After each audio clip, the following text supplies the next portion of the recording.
खुलुमबाय बयखौबो बड' मिक्सचार चेनेलाव नोंथांमोना अननानै भिडिअखौ जोबजासे नायलां भिडिअखौ मोजां मोनोबा लाइक आरो शेयार खालामना हो नोंथांमोना चेनेलाव गोदानबा चेनेलखौ साबस्क्राइब खालाम लोगोसे बेल आइकनखौबो थुना हो जाहाथे नोंथांमोननिसिम नटिफिकेसन मोनहैयो अब्ला आङो भिडिअखौ स्टार्ट खालामसै नोंथांमोना भिडिअखौ जोबजासे नायलांबाय थादो बिजेपि इउपिपिएल आरो जिएसपि जथाय सरकार एबा प्रमद बर' दैदेननाय बिटिआर सरकारनि बिथोन बादियै इउपिपिएलनि सानै एमसिएलएआ मावफुं सोद्रोमानि समायखिरा लागोन बिथांमोनहानो जाबाय 18 नं मानास सेरफां बियाबनि बिजाथि धनन्जय बसुमतारी आरो श्रीरामपुरनि नमिनेटेड बिजाथि यलसन हासदा मख'नो गोनांदि बे हाबाफारिखौ दिनै बिटिआरनि सेक्रेटारियेटआव खुंफुंगोन होननानै मिथिनो मोननाय जादों। आलाय सिलाय कर्नाटकआव बर' लाइमोननि गोथै देहा सनितपुर जिल्लानि सिङाव थानाय राङापारा दखरानि नाहारगुरि गामिनि सरक ब्रह्म बिथाङा कर्नाटकनि हासान जिल्लानि मोनसे कम्पानियाव खामानि मावोमोन।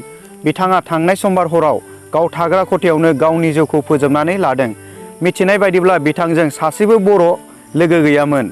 आलाय सिलाय बर' लाइमोननि गोथै देहाखौ राहा गोथे जानानै बेंगालर वेलफेयार बड' एस'सिएशननि न'नि आफादगिरि कन्टेश्वर बसुमतारी आरो बिथांमोननि मोनसे हानजाया 250 किल'मिटार जानथाइसिम थांना बिथांनि गोथै सह'खौ सावहैदों।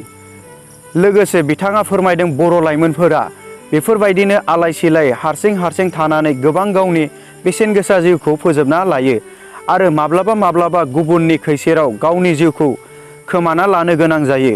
बिनिखायनो बेंगालराव खामानि मावहैग्रा बिथांमोनखौ गावसोरजों फोनांजाबाव थालायनो बयखौबो खावलायदों आरो रैखाथि गोनां जायगायाव थाना गावखौनो रैखा खालामना लानो खावलायदों। दिनैनि आसाम एसेम्बलि जथुम जिरायनायाव मित्रु जुथनि गासै दैदेनगिरिफोरखौ बर' हारिनि आंगो सिनायथि आर'नाइ लाना बाहागो लानायखौ नुनो मोन्दों आरो आसामाव एनकाउन्टारा सोलिबाय थागोन होनना गिबि मन्त्रि डक्टर हेमन्त बिश्व शर्माया दिनै आसाम आयेन आफादनि जथुमाव बिबुंथि लाखिदों।